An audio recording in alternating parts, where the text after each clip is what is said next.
colonialism took like 400 years to establish where we are right now.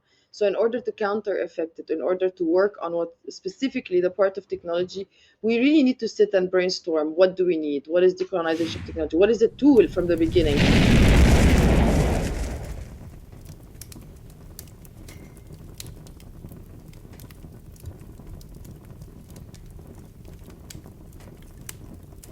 Good day, ladies and gentlemen. Welcome to Fireside Fetty, episode 94.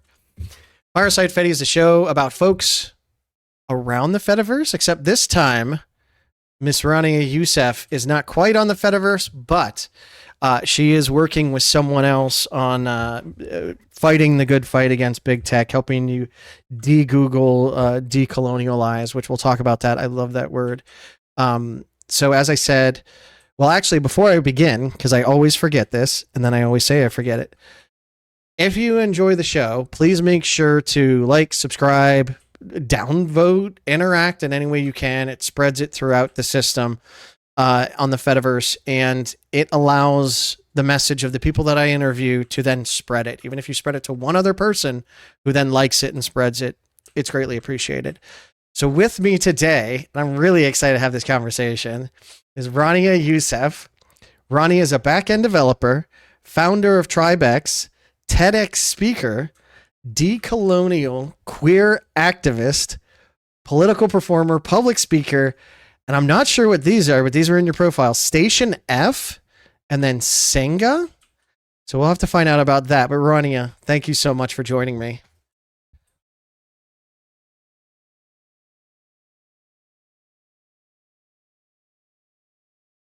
All right. Well, as always, how did you get to where you're at today? Oh my God, what a long story. So, because you saw all these things that I'm a person that traveled a lot, and I'm like, okay, I don't know where do I start right now. But let's keep it okay. For Tribe X, how how it started really, because it was way before what happened, what the big of the 7th of October for Palestine, the day for the attack that happened. Yep. And before that, I've been already reading a book called Palestine the Laboratory. I don't know if you know it or not, but I can't pronounce the writer's name. It's almost very difficult for me to pronounce it. But this book would basically open my eyes to how tech was functioning from the inside out, because it's talking about how Palestinians have been the testing grounds for all the Israeli Zionist technologies and blah, blah. And also, as a backend developer, inside the tech industry itself, I felt really betrayed by the entire system, because I really love technology, and I was really like reading about all these tech people that are like trying to make all the good in the world, and like solar system stuff and all the good ones.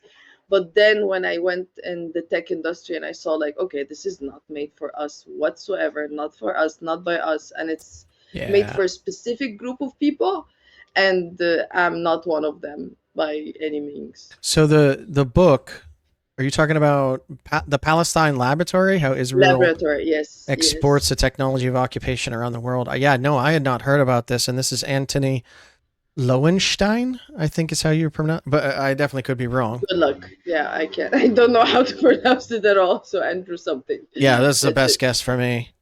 Yeah. So, but yeah, go ahead. That's how it started with this book. It was really like just an eye-opening when it comes to how technology is actually moving in the world in general. Who's making it? Who's owning it? How it's being sold to dictatorship, democracies. It doesn't matter, or any regime. So that's it. That's it. There's a lot more to it than that, I'm sure. But so you were, but you were working. So when you read this book, were you already working for big tech? Or, I never worked for big technical industry. God. Yeah, just in the technical industry. Thank God. Oh my God, I would have carried that until I died. The guilt I did work for big tech. No, I didn't. I was just working as a back-end developer for. Okay, so you're working for a back-end developer. You read this book, which again, Palestine Laboratory, how Israel exports the technology of occupation around the world, and this to me is one of those books that has to be insanely insightful. But for me personally, I don't know if I can read this because as someone that's been into free and open source, open platforms, open technology since as long as I can remember, literally the 90s when I first found the internet, um, I had always worried about probably exactly what this book talks about, and my worst fears couldn't even probably live up to things like that. Have you ever read Careless People? Careless People by Sarah Wynne Williams? No, no. Careless People is a book, again, by a woman named Sarah Wynne Williams. She was a community, I think a community manager or political manager, something like that, inside of Facebook. And she writes, and she was at the very top, and she writes a book about it. And they actually sued the hell out of her to stop the book from being released. And it was released. And Not surprised. I got halfway through the book and I had to stop because it is far worse than I could have imagined. But it's interesting how we always have these kind of ideas. And then we're like, no, that can't be real. And then you come to find out that, no, it's actually worse than you thought. And it's sobering. But so you read this book and you decided to do something about it? It was the beginning, and also, like, because of all my intersectionalities, I'm queer, I'm a single mother, I'm traveling as a refugee. So you started to see all the things that, like, also as a refugee and especially a migrant in Europe, you see the tech system, how it's functional with the fingerprinting and the data collection that they do for the refugees and migrants. And also, they kind of force you on big tech in a way. So, like, when Heard you about come that. to France, yeah, yeah. This is something that I've been trying to speak about for a while, and we really need to call it what it is. It's forced digitalization, because you have all Yeah. these refugees and migrants that come to Europe, and not all of them want to be on Google or want to be on any of these big tech companies. But the social workers, they force you to open these accounts so you can get integrated in the social system in Europe. So Ugh. there's no running away from it. It's like, okay, what if I have alternatives and I don't want to be on that? It's like, okay, it's not really gonna be connected to your CAF or to your social services for the housing or your social service for this. So they don't listen to you whatsoever, and it's part of the how it came together that, okay, we need to talk about how big tech is everywhere. We need to talk about how the infrastructure is functioning. We need to talk about all of this, and that's how Stripe X started. Again, people really didn't understand what I was speaking about before the 7th. What is decolonization? What is colonialism and tech? Why we're speaking about these things? Unfortunately, we had to have 200,000 people dead in Palestine for people to understand that, okay, there is actually a direct connection between colonialism, big tech, technology, and this whole shenanigans of the tech bros. So, I mean, you have a very unique experience with big tech in that, I mean, as you said, you're an Egyptian refugee, right? And you're literally forced into the system. Now, I've heard of other people in Europe that, like, they have to have a specific Google phone in order to be able to even use their bank accounts anymore. And that's, you've handed over all the power to them. And I think, do you feel that Europe is wising up, looking at the current situation in the US and the administration? It's actually pretty ridiculous and hypocritical, and I don't understand what they're trying to do, because they keep talking about sovereignty all the freaking Yeah. time. It's like, we need to have our Digital own stuff. sovereignty. We need Yeah. to have, exactly. But then they hand the entire databases to the US Yeah. and to Google, and I'm like, I don't get what you're trying to do here. It's like, what do you want? What do you want? And I don't know if they're gonna ever get there, because, like, the infrastructure of the US is massive, and it has a lot of people on it, and Yeah. the social workers, the dentists, the healthcare system, all of these people are Yep. on servers in the US, and I'm like, okay, I don't get it. And when I went to the UN, you can see it everywhere as well. They're talking about AI. It's like, AI is for good. We need AI. We need to put AI everywhere. It's gonna solve all the EU problems. And I'm like, No. then It's stop putting everything in servers in the US. It's makes no sense. I don't think they're gonna get there, but I hope they get there. But I wish we can help. no, and I mean, I think the EU, at least from what I've seen, and I'm obviously biased. I'm having this interview on the Fediverse, and I put my content on the Fediverse first. But I think that it's by itself, the technology aspect is not going to be enough. EU can't spend enough to get out of that. They have to have laws that catch up, that force interoperability to allow people to pull their data out of Google systems, pull them out of Google, and then have your own EU. It's an absolute mess we've gotten into, and we'll see how far it goes. And the AI stuff it's a tool. The hammer didn't fix every problem we have, and AI is not going to fix it either. It's not even a hammer anymore. That's a thinking hammer that can kill somebody without you even touching it. It's not like a tool that's not doing anything on its own. No, it's fully functional and it has a motive. It's not just. I mean, it does have uses for good. So I was thinking, I don't know whether I should talk about this or not, but I said it on the Fediverse yesterday. Is last night I got a text message asking about how I feel about the Israeli and American relationship. And I thought it was like someone doing research. And so I responded, which I almost never do, but I could pretty quickly tell that it was a pro-Israeli texting service just trying to sway people. It wasn't actually interested in the conversation that I was trying to have with them. And so I asked them who they're with, and they said Friends of Peace. And so I hurried up and put in Lumo who is backed by who backs the Friends of Peace, and like it gave me some pretty interesting information. Like I think it was $9 million was given from the Israeli government to a former Trump campaign manager to set this up, and text Americans trying to sway them that this is anyway. That's what we're trying to work against, right? Like, that kind of insanity. But when we originally talked, you talked about digital colonialism. And I think that is absolutely perfect word. Do you want to talk about, did you come up with that term? How did you come up with it, or who did you hear it from? And what does it mean for the wider audience to understand? The way we say that tech as we know it right now is an extended arm of colonialism. So how colonialism is using racial injustice, gender inequality to be spread everywhere.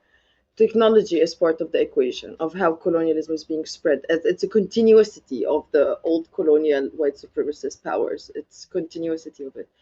But I didn't come up with the term. I don't think I came up with the term. There's a lot of people that have been speaking about what's happening in tech for so long.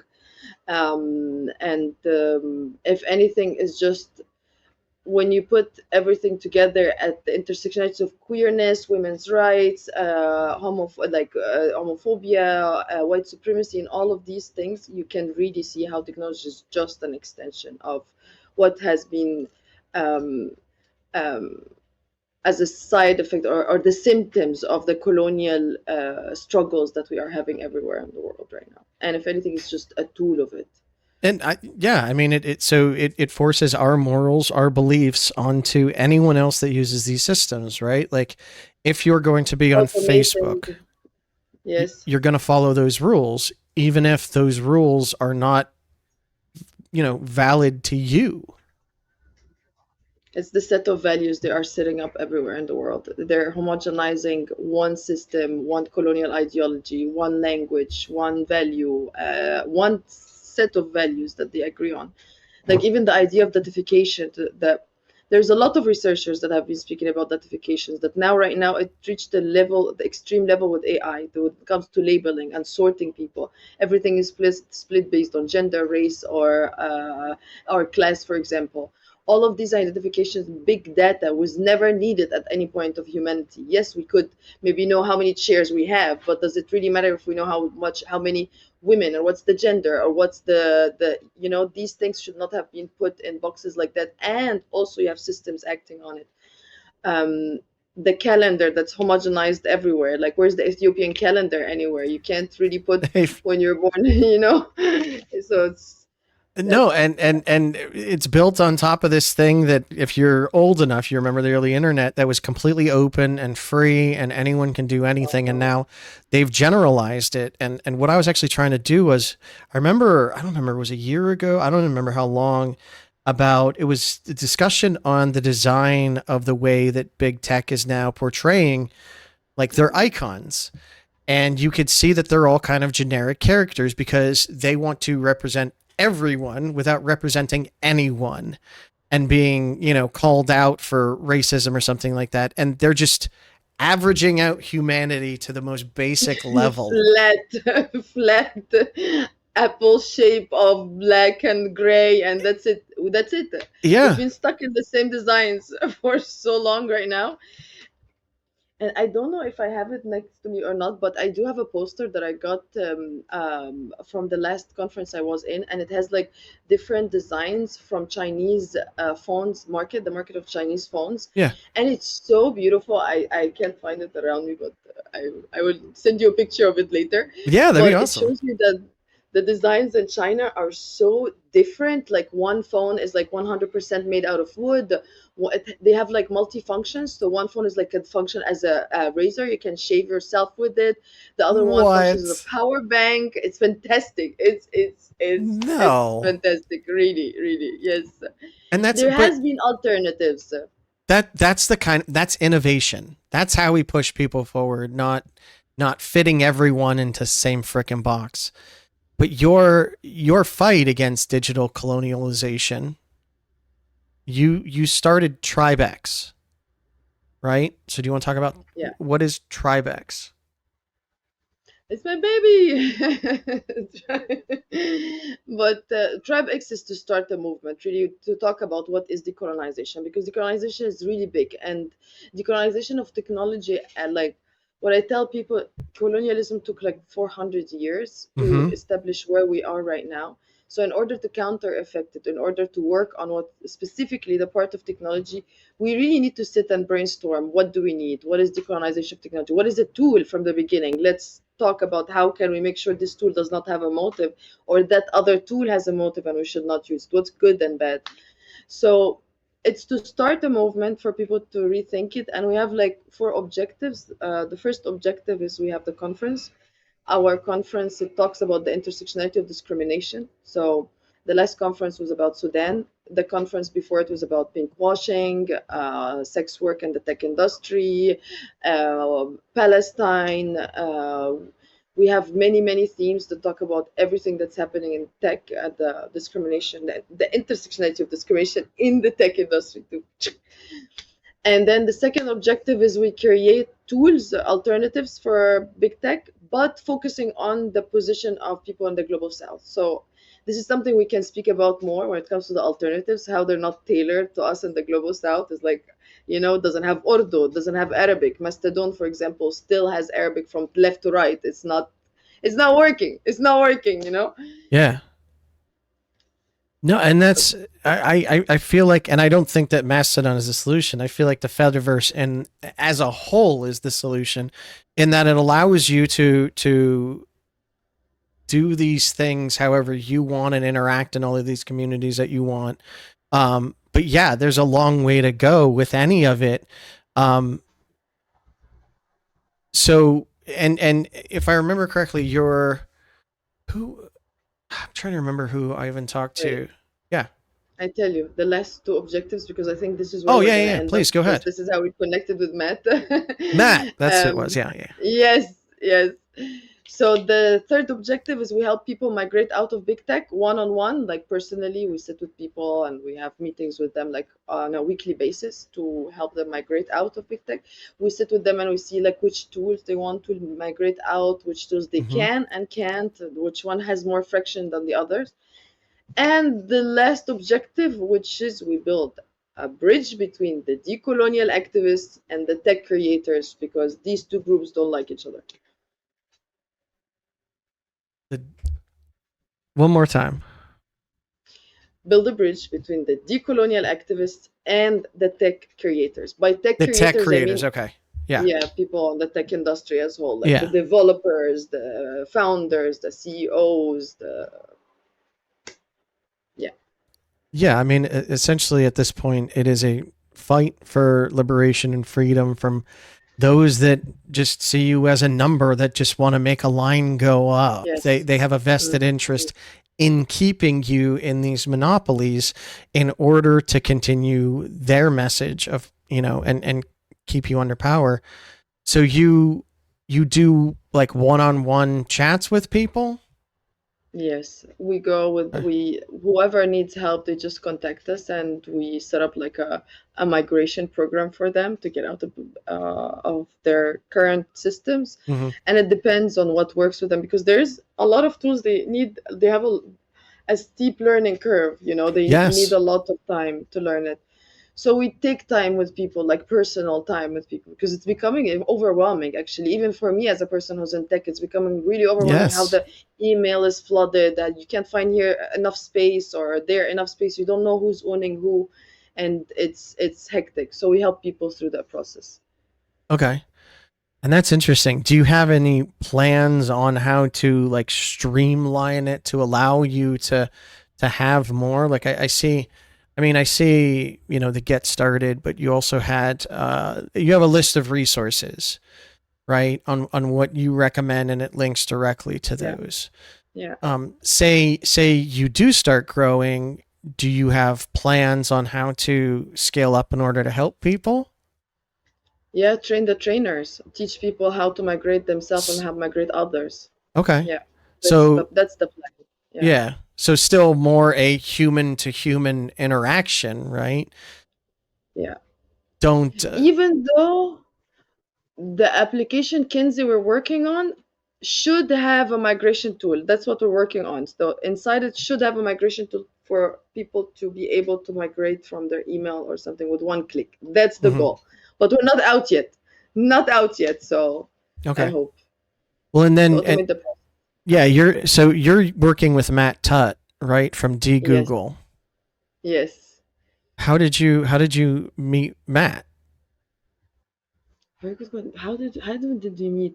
I think me and Matt. Yes, we were part of Tech for Palestine, both of us, and I think somebody connected us because we're both helping people migrate, and then we talked, and it was done. It's like, okay, we're gonna be in each other's circles, and we're gonna help each other to get this done because we have almost very similar values to everything about big tech. So it's like, okay, it's great. Yeah, and I had talked to Matt on an earlier episode, and for those that don't, Matt, he is an SEO consultant, which is funny because like SEO, Yes, search engine that's his job. optimization, right? It's like, oh, he's the bad guy, right? And it's like, no, he actually helps nonprofits and things like that Yes, to yes. play the game to get seen. And it just blows my mind that we need to even have a job for how to navigate a company to exist online. And yeah, but Sometimes there's some jobs I keep thinking about. It's like, if the world ends tomorrow, what would it do to us? But I feel like my job as a back-end developer will have no use whatsoever. I'm like, okay, maybe I should go learn how to identify plants. But no, and yeah, I mean, you have to go with it today. I was just talking to someone about this about young kids don't know how computers work anymore, right? that's true. No, no, Because yeah, they're that's true. on these Yeah, devices that they just work. And while I agree, and I am attempting to teach my kids how to use their computers, I don't know how to fix a car, right? it's I, I I don't know how to create my own shirts. Like technology moves forward, so you no longer have to remember these things. But in yes. this case, these are basic lines of knowledge and communication. And do we fight to be allowed to talk about things like Palestine? What comes next? What's the next Palestine? Right? And It's happening everywhere right yeah. now. That's actually the case. And it's again, it's just a forced silence of things that, they don't want to talk about. Right? Well, the revolution is happening, whether because of Palestine. Like, I completely believe that Palestine liberated us, and because of Palestine, now we can actually shed the light on what's happening on Congo, what's happening on Sudan, and what's happening in Chad, and my God, Venezuela as well. It's like the list is super. It's really, really ridiculous. But I feel like it was a it liberated all of us to be able to see that. Now we can connect all the struggles together: the settler colonialism with the exploitation of the bodies in Congo, with what's happening with the drone attacks in Sudan. It's yeah. Yeah, it's unfortunately the best way for humanity to learn anything is through pain. Right? Like as a kid, how do you learn not to touch the stove? You touch the stove and you get hurt. And Some kids learn without having to touch the stove, really. There's but always kids that's like, I'm gonna take the message, I don't have to test it myself. yeah, And I guess, but like it's horrifying that it's gotten to this point. Um and now with AI, as you were saying earlier, like we have an even more efficient way to kill each other. And we don't have to take responsibility, right? And if yeah, yeah.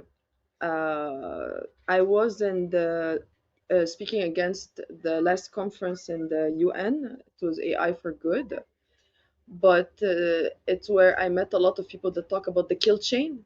You know the kill chain?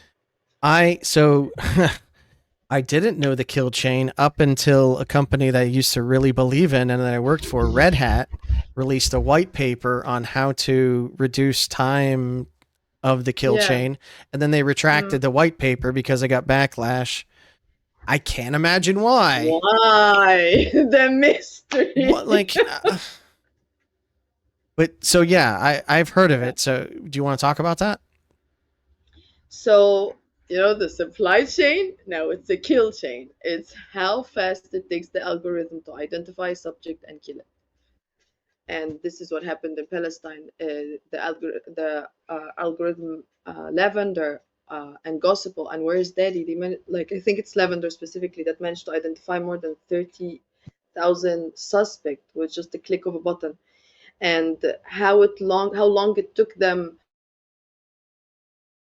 It took them exactly 20 seconds. So basically, they would call the phone number that they would call the phone number of the suspects that they had, and if it's a woman, if it's a woman's voice, they don't press kill, and if it's a man's voice, they just press kill.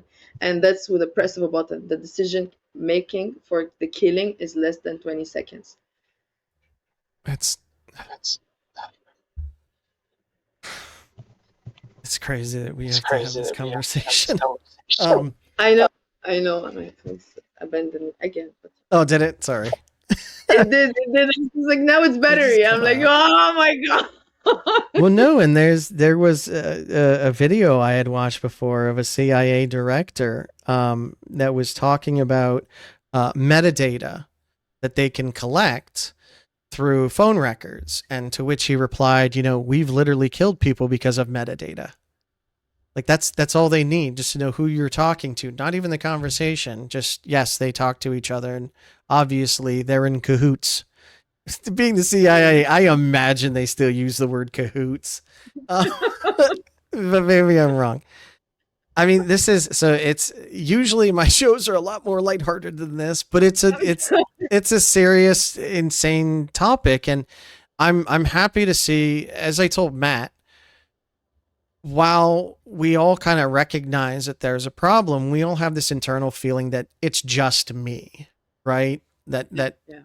and finding other people out there that are fighting for the same thing that you're fighting for is reassuring. And it's so thank you. Thank you for getting us together. We need a place. Yeah. Well, do you want to talk about? So in your bio headline thing that I found, it said Station F and Senga. Okay, they're incubation programs in France, in Paris. So they're the Okay. ones that really helped me get my project on its feet. Like Station F is massive incubation, one of the biggest tech incubations in Paris, actually. and it's pretty capitalist. Like I can't say anything, but they managed to help me get my business pitch, like together. So I'm like, oh, the pitch that you have, the mission and the vision and all of these professional things. And Singa Okay. managed to help me because like they help refugees and migrants in Paris, so to get their businesses together. So they were the ones that helped me with the setting up the administration, the bank, all the admin work for the association. So I'm grateful for everybody that helped, really, regardless Yeah. No, of who they are. it's an insane amount. It's I've been trying to talk to people that I know because I started a nonprofit in order to help fund this kind of stuff, and I don't know anything about business. You We know, need money.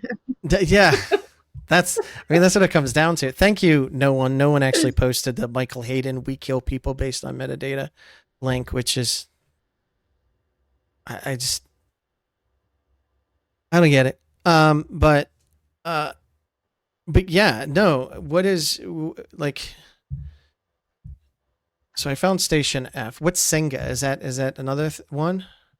Yeah, it's another incubation program as well. Just write Singa Paris. I'm pretty sure you will find something. It's Okay. also an incubation program, but it's mostly focused on refugees and migrants. Okay. They're really, really great. Well, Now they are located in a place called Maison des Réfugiés, which is the place for refugees. Even though that place used to be a squat house for people coming from Sudan, but it became now an association, so it's okay. oh Why not? wow. Yeah, yeah. Singa. I tell you something interesting because now we have tech. The France actually just passed a law that the police has the right to kill. So you can imagine that with tech and nobody cams, where it's gonna end up. It's horrifying. I don't even want to think about it. But you also did a TED talk. I did on something completely unrelated to tech. Yeah, So but it's just as important. I can't. Where did I put it? yeah, oh my god, oh my god. In this TEDx, it was way, way early before I become like really discover technology and everything. And in that TEDx, I actually said that I want to be like Elon Musk. So I want this TEDx Oh, hidden, I won't forever. link. I won't link it then. I won't link Yeah, it. please don't show it to No, anybody. there It was was there was a very time. glorious day. I mean, there was a time we all thought that he actually was a guy that was trying to make the world better, and now you know, freedom platform, freedom of speech. Yeah. Exactly. Yeah, yeah. So, like, no, no, no. It was the time before, but the TEDx speaks about. So nobody has to go and look at it. I can tell you fast about it. Okay. Yeah. But it talks about female genital mutilation in Egypt. So it's a completely unrelated topic to tech. No, but that's something that I have never had to think about. It's not a thing here, but like I mean that's what essentially circumcision is with boys, and my wife and I when Yes. we had our two boys were like absolutely not. That's there's no Yes. need. Like we asked the doctors, and of course the doctors aren't allowed to really tell you anything. All they can say is, it's a personal choice. Most people do it for religious reasons or because they want the son to look like dad. Oh wow! Wow! What a beautiful thing to Right? look Yeah. We're not taking family pictures with our dicks out. Like, guys. I'm like nude right? with everything out. I don't know. Uh, But but yeah, but in Egypt the percentage is still pretty high actually. So that's something. I'm assuming it's mostly for religious reasons. Is that No, no, no, not so whatsoever. Because if we talk about it when it comes to religion, then you would expect it as well to find it in Saudi Arabia or in Afghanistan, but that's not the case. It's actually countries on the Nile, which is mostly Egypt, Somalia, Sudan. And I wasn't really actually, I was just thinking about it today. I've never been interested to read about the history of it, but it's not religious, it's very much cultural because even Christians in Egypt do it. There's so many documentaries about it. I was in one of the documentaries in Egypt talking about it, but there is another documentary that was released in France about it, and it was about a Christian family, and it was a Christian woman that's talking about it, and everybody was like, "Oh, what do you mean she's Christian?" I was like, "Well, it's exactly the thing. It's culture, and it's not religious because everybody thinks it's the Islamic culture or something, or it's a Muslim thing, or it's yeah, not at I all. didn't No." I didn't have a clue. I just thought like It's interesting. I mean, Yeah, exactly. So uh, nobody needs to go and watch it. It's gonna even get well, more dramatic. and that's not your body, right? That is someone Yes, else. Like my yes, kids, I was like, if they want to get it yes. done, they can make that decision when they're older. Like I They don't, grow up. Yes, exactly, yeah, exactly. I And don't know why anyone would, but to each their own. But yeah, on that happy note, what is the best way for someone to help you in your endeavors? there are two ways. Two ways, yes. So the first way is to volunteer with us because we're a team of volunteers, and the volunteers are everywhere, and we always need help, either technically, either when it comes to the infrastructure, because we are self-hosting everything.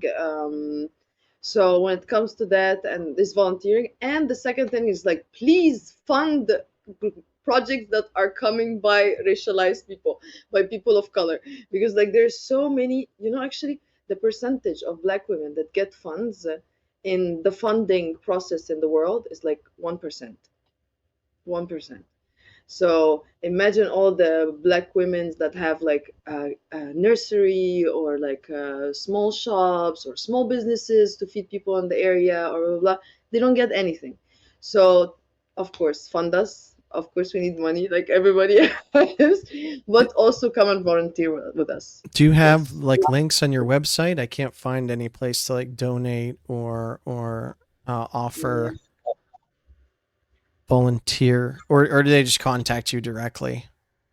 The volunteer, you can contact me actually on the website. Our website, you have like a small tiny form at the bottom that for contacting, and it's like you have like a check mark if you want to volunteer or not. But our campaigns, let me find them. They are so far on Hello ASO. I don't know if you know this. This is it's called Hello Association. It just What sounds is it? like you're saying hello asshole to me, so I don't think it's Yeah. that. I'm not gonna look that up. What is this? When I saw it the first time, I was like, "What's ESO? ESO?" But they did that. They did that. Hello Where eso? is ESO? Hello? ASSO. ASSO. Where is it? Where is it? Oh, no parlez-vous français. I know. I know. The website is in freaking French. That's the problem with it. Okay, I think I There. found it, Ma, ma page d'association. but that doesn't And lead there's directly to yours. there. There's this one. There's this campaign for donations. This is the formula. I send it to you on the chat. That's what we had for now, and we're starting a campaign on shuft.org, but we're gonna finalize it this week. Once we do, I will send it to you, and then you can do like your amazing magic of spreading the word everywhere. I, I don't do much amazing magic.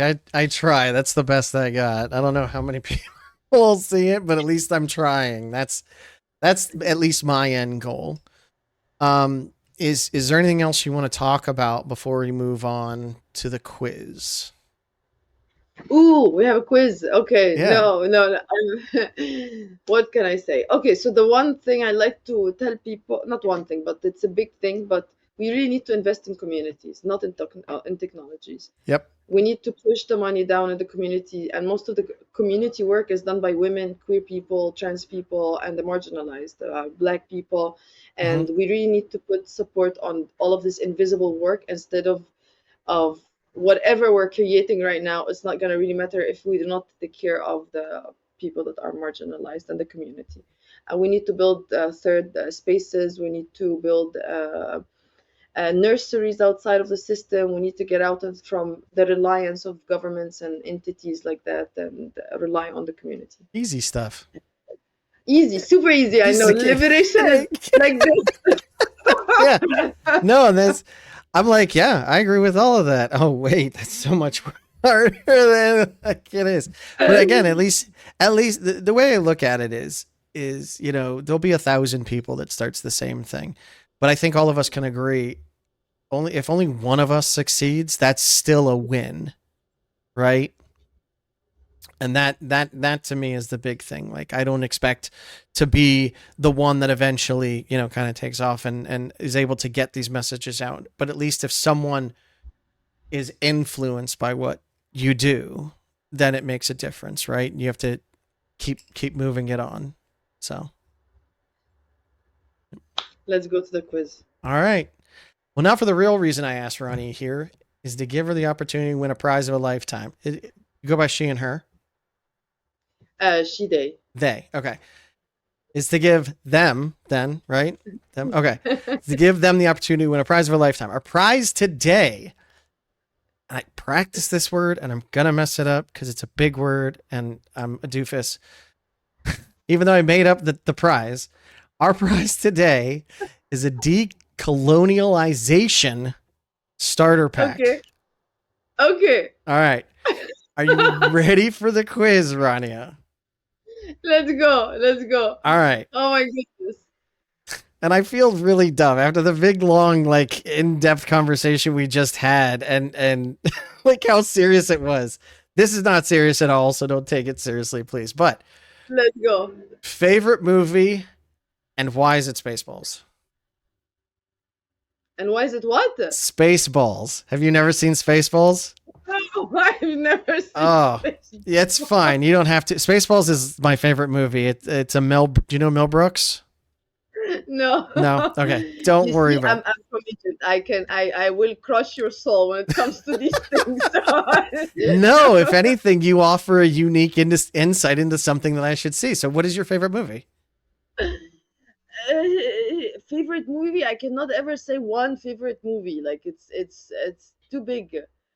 I can never say one. Why you do that to me? I have to make a choice. Yeah.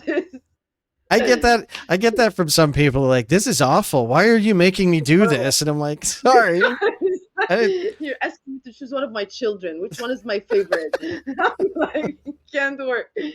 But how about I give you the last thing I watched, which is actually a kids. It should be for kids, a show for kids, but it's based on a book. His Dark Materials. That's the last thing that I was watching. It's called Dark Materials? His Dark Materials. His Dark Materials. Yes. Young girl is destined to liberate her world from the grip of magisterium, which represses people's ties to magic and their animal knowledge known as... This sounds interesting. That's a TV series, it's really good. It's really good. And it reminds me a lot of one novel that's written by somebody called Naguib Mahfouz, and it's called Awlad Haritna. Naguib Mahfouz he took Nobel Prize in literature in Egypt, and he's an Egyptian writer. And his book, it's literally translate to the sons of our Ali. But the book kind of represented the idea of God and how God is taking care of his kids or not taking care of his kids, or where's the father, where's not the father. So he kind of how do you say it, humanized the idea of God in a way, and he got stabbed at the end for it in Egypt. Like, they stabbed him because it's like, this is heresy. Wow. That sounds deep. But he's really a great writer. He's really an amazing writer. His name is Naguib Mahfouz. Let me write his name for you. Naguib Mahfouz. And this is Dark Materials. The book, the trilogy is super cool actually, because it talks about the church, the faith, what is the belief. And I grew up in Egypt, so I love this stuff. I love this stuff. Oh, that's awesome. I'll check that out too. They're really cool. Naguib. So they did really well with the series, and you can watch it with your kids. It's super, super interesting, and it's for kids to rethink the idea of like the grip of the church and religion, and yeah. And Naguib, is it Naguib Mahfouz? Yes. He was actually born on the same exact date I was. Different year, but same day. Yeah, so I'll definitely have to check that out. You do? Oh wait, when's your birthday day? Because I need to check something. December 11th. Wow, you're a Sagittarius, and Naguib Mahfouz is Sagittarius as well. I'm a Sagittarius as well. I am a Sagittarius. That's about as far as I know with that.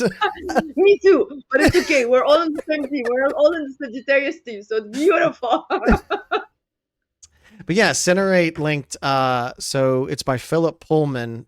His Dark Materials, and he said that's a good watch. So I'm gonna check that out because that sounds really interesting. Look at that. All right, great answer. Loved it. Now, next question, and if I pronounce them wrong, let me know, and I'll try and figure them out. Ali. Ali. Ali. Kunafa. Did I say that right? Kunafa? Basbousa. Basbousa. I'm Basbousa's team all the way. Oh my god. Basbousa all the way? Let's see. Yes, but I have to tell you what's funny. Okay. That Ali literally translates to the mother of Ali. And my son's name is Ali. So my nickname is Ali. So when you said Ali, I didn't understand if you know my child's name and you figured it out, or you're talking about the sweets. I'm talking about the sweets. Yeah, I like learning what like people's favorite sweets are, but I love to find out about other cultures, and like so I always look up like I try to look up some kind of food or something, and it's gotten to the point where too many times people are like, I'm vegetarian, I don't need any of that, so I just go with sweets, and now someone was like, I don't need any of that either. Still, I'm like, well, that's all I got. Well, sweet. Here's a basbousa, but I'm not vegetarian, and I would have told you about my chicken and my beef. So always, I have no problems with that whatsoever. It looks delicious. What is in basbousa? Basbousa, I don't know what's it called. It's it's in French they call it semoule, which is semide. It's like a specific. I have no idea. It looks like a honey pastry kind of a thing. So much honey, definitely recipe for diabetes. All this stuff, perfect recipe for diabetes. Hey, like my entire family has it actually. You gotta go somehow. Yeah. All right, next question: red, white, black, or blue? Blue. Why blue? It's my favorite color. Why not? Why is it your favorite color though? There is something about Egypt and the blue. I would like to say that. Okay, I'd like to say something in my, my ancestors, because we love the blue and the golden. But blue is a warm blue. I find it I don't know. It's the sky, it's the sea, it's everything in between. It's when you don't have when your eyes are blue. Actually, it's because you don't have pigment. And it's the same. Yes, it's the same. The same reason eyes are blue is the same reason why we see the sky and the water blue. Until I had my son, I didn't know babies' eyes were blue, and when I had my son, I found out, and then they changed color, and now I know why. Yes, there's no pigment in the beginning, and then they gain pigment. And that's such a great answer, because like where we moved in North Carolina, like we have these clear blue skies all the time, and I'm just transfixed by that. It's just so beautiful. Great answer. Love that. All right. What does an alternate universe Rania do? Ooh, which one? Oh my god. I mean, there's infinite. There's theoretically infinite universes, so you probably can't be wrong. Yeah, probably, but yeah, it's true. The thing is, because we're into sci-fi and stuff, I'm pretty sure all of us in tech have thought about all of the alternatives. Yes, I love it. I love it. And I think two interesting alternate universes is the one that I'm traveling everywhere, like Ibn Battuta, because I know the West has Marco Polo, but we have Ibn Battuta. Ibn Battuta went a lot farther than Marco Polo, by the way. Yes, I'm sorry. I have to fight for him. I don't really know much about Marco Polo. I know we play Marco Polo in the pool, and I know that he traveled around, but that's about it. So you can have that. Okay. So you would travel. That's awesome. Yes, everywhere. And then the second alternate universe, I'll just be popping babies all the time. It's just like they contradict each other, the two worlds. Yeah, those are definitely very different things. Yes. All right. Well, I don't know if you know this, But I have an alternate universe phone. It changes from week to week. This week, it's just a little plastic holder. So I was able to reach out to an alternate universe, Rania. Very technical, don't ask. Okay. And she told me that she is a web cookie exterminator. So she'll come to your house, open up your computer, and just eat all the cookies from it. So, yeah. Sorry. I love it though. I love it. That's my sense of humor. I once had someone go, "What am I supposed to do with that?" I was like, "I don't know." That's all I got, dude. Oh, I would love this Cookie Monster investigator to come and eat all the cookies. It reminds me actually of kids as well, because you know how they take everything literal. Kids, that I love it. It's Yes. something that I really enjoy with kids. But there was one time my child, when he was young, and he's like, "Oh, the internet's not working. What's happening?" I'm like, "The Wi-Fi dropped." And he goes on the ground and he starts looking for the Wi-Fi that dropped. You know, it's like, I'm like, It's not how it exactly what works. it you of. Yeah. Oh, that's cute. I love that. Yes, God bless them. All right. So, since you're the founder of Tribe X, Yeah. X, Y, or Z? Or Z? Do you pronounce it Z? I need you to say Z, yes. Or say Z. I've been trying not to stress on my Egyptian accent because I don't want to lose my Arabic r. So I'm stressing on all the r in English right now because I'm like, I need to get it. But X, Y, and Z, I don't know why I go for Y. And don't ask me why. Oh, that's the next question is why? Why? Why? I don't know, but I feel Why like not? why is why not exactly? This is exactly it. Why not? Well, it makes why I would say why is a very interesting. I mean, they're all interesting, but you know, you got that y in there, but sometimes it acts like an I, and sometimes it's silent. It is a chameleon letter. Chameleon. Well, chameleons are pretty cool. Chameleons are very cool. Yes. All right, and as usual, the last question will be sent to Rania telepathically. Because we're telepathic, open up your telepathic lines and I'm going to send it. And then you take your time. They're usually very complex questions. Here it comes. All right. There's your question. I know it seemed to the audience that it was, like a second, but telepathy transfers more data than anything else. So, Rania, take your time if you need it. And answer the question? Yeah, go ahead. Let's hear it. Okay. A favorite animal is cat. A cat. Okay. I was not expecting that. All right. Why a cat for that question? It's not a cat. I just have a cat in front of me, but I thought like this is very interesting. Yeah. Throw the telepathical question, the telepathical answer, Like, it's a cat. Yeah. Oh, maybe did the cat maybe the cat intercepted part of the cat man in the middle did and honestly, these cats, I call they have the names Honey and Sugar, so Sukar and Asal, but at the end they ended up the bitch and the vomiter because one is just super annoying. It's just hurting everybody. So she intercepted the question. Yeah. No, my dog, we found out she's only 2 and she's incontinent. So I started calling her Incontinent Irene. So yeah.